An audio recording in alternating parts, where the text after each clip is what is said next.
And HuK just proved that he's not going to go down 3-0. Fighting back now with 1 point under his belt. In the bottom left side of Lilac Crest, we've got the Orange Protoss player, HuK.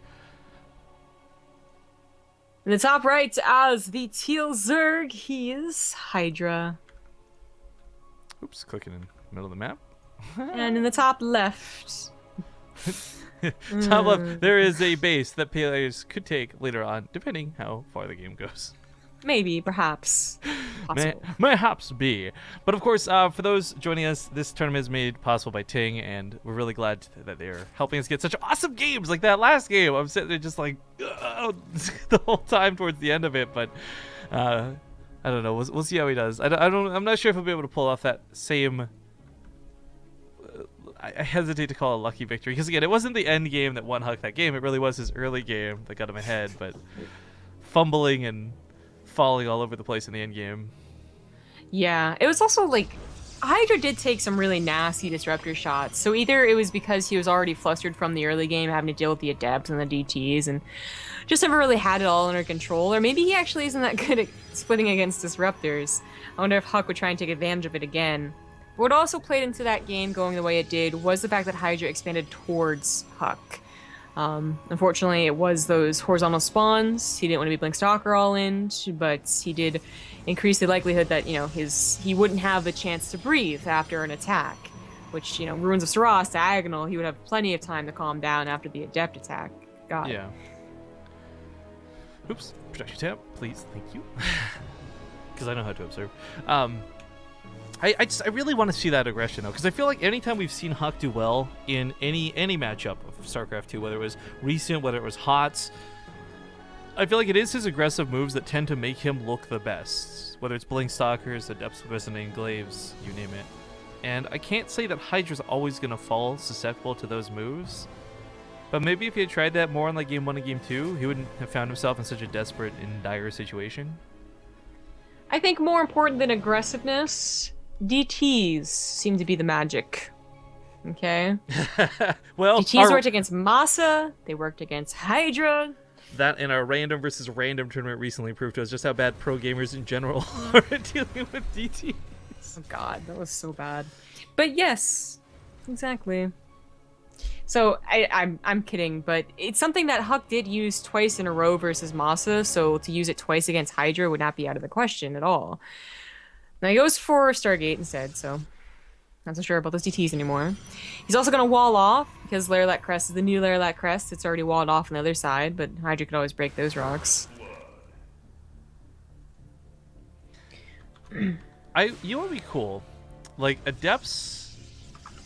I wish they came out of the Psionic Transfer with a bit of force to them. What you mean? Like graphically? Like when the transfer ends, it's almost like a body slam out of the air, right? Like you're phasing into like charge.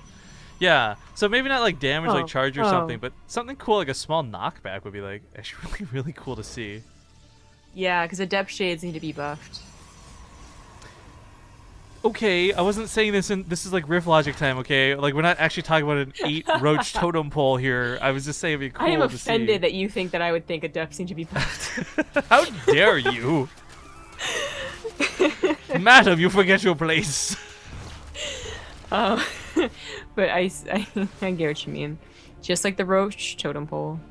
I still say, like, I'm at some point I'm gonna pay somebody to make a map mod where Zerg can stack up roaches to shoot air, and we will one day see a totem pole and make StarCraft great again.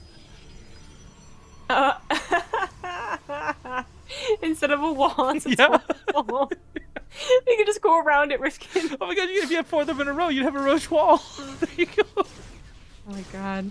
So HuK is going for the proxy on Lilac Crest again. It is like he's playing versus Masa, by the way. It's kind of funny.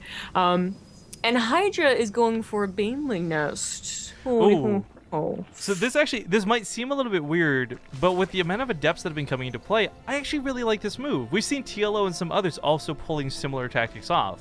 And for those who don't know the dynamic here really quick, like the Banelings still get their bonus damage versus light, which Adepts are, but the Adepts don't get the bonus damage because Banelings are not classified as anything. They are neither armored nor light units. They exist. They're things. Oof, Jinx, that's rude. you owe me a Coke. No, Actually, yeah, Actually, if we're keeping score, you owe me like Yeah. 7. No way, it's 2-1. Like, I owe you 1 Coke. Calm down. All right, he's gonna take out one of the queens, which would be really nice to start. And again, like this is one of those things where HuK, he hits with such brute force in the early game.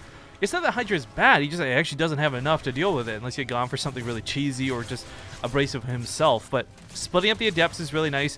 This is where I start seeing HuK, and we make references to players like Kiwi Kaki all the time because between Archon mode and 1v1s, he has still had the best adept control out of anybody we've seen. What? But HuK gets 23 kills with this and might just be taking that title soon. Whoa. Because hot damn, Zombie Grub. I think he's gonna 2-2 this series. Maybe. I don't know what he's gonna do for the last match, but I mean, he's got to make sure he doesn't throw the latter half of this game. correct. That's something that can apparently happen. I The Hydra's Phoenix going come for in. Mutas. I don't know. The Mutas actually aren't going to be that big of a problem. He's got Phoenix in play. He's going to kill the Queen. The Phoenix have nothing to really stop them. The Adepts finally get cleaned up, but Hydra's left with 29 drones. A total of 37 have died through this. This has been all kinds of messy. And he's still not done yet. He's got more Adepts coming in. Look at that income spike, too. HuK takes so many minerals advantage like while this is going on. He's throwing away a lot, but it's worth the investment. Oh my god, you're right. He's only 5. Excuse you. 5. All right. Nope. Ow. Never mind. It's like, He literally cannot afford 5. well, he was getting with the gas count. I figured the gas count was what was going to matter. 438. It was rising. Now it stopped. He's out of money. He's out of everything. You're right. He's not even. You know what? You're still wrong. He's not even going to have 4 mutas. He's got nothing. He's got jack shit. Hydra is so screwed. If I'm wrong, you're coming down with me. Right? We're all going down on this ship, baby. Hydra is so done in this game. But HuK, Well, I don't know. He again, I was making Disruptors. jokes, but honestly, if HuK takes his time, if he decides, you know what, this aggression paid off really well, but now I'm going to play a really slow macro game and tech, like that's actually where Hydra might come back into it. Because with a thing like that, a Baneling Nest and potential Nidus Worms and other things, like this could, I'm not saying will go for Hydra at all, but this could is the thing. It's just so funny that he has a Spire now that he's not really. I don't even know. Why would you even want to go into a Spire? You know they have Phoenixes. He's gonna have to swap up his tech, and he can't afford to. I really think the only option was like, because the Phoenix came in late, like after the Spire was already placed down, right? He thought, okay, I'll get these to deal with the Adepts. The Adepts can't shoot up, and the mutas are mobile. That actually makes sense. He just had no idea that it was actually going to be Phoenix until it was already too late. The Corruptors are an alright choice, but the Corruptors also guarantee no real counterattack threat. Yeah, I mean they're gonna take down the Phoenixes or scare away the Phoenixes, I guess, and maybe he'll go into Mutas, but he actually throws down a Hydraless Den. HuK might not be so ahead in supply right now, but he is only just setting up everything. Like his third base is just getting saturated, his upgrades are just finishing up, and he did decide to go for those upgrades and Fleet Beacon, not for big surplus of gateways. Oh, you know what's really disappointing? I just realized we never actually got to see any Banelings come out. Yeah, it's like if the Banelings were ready to go, they would have done so well. I mean, the Phoenixes would have still been a bother, but the Adepts would not have gotten 38 drone kills. The Corruptor count actually, again, going to be a little bit irrelevant because, oh, here we go with some Banelings. They get some pretty good hits to start, but there's so many Adepts left over. GG. HuK will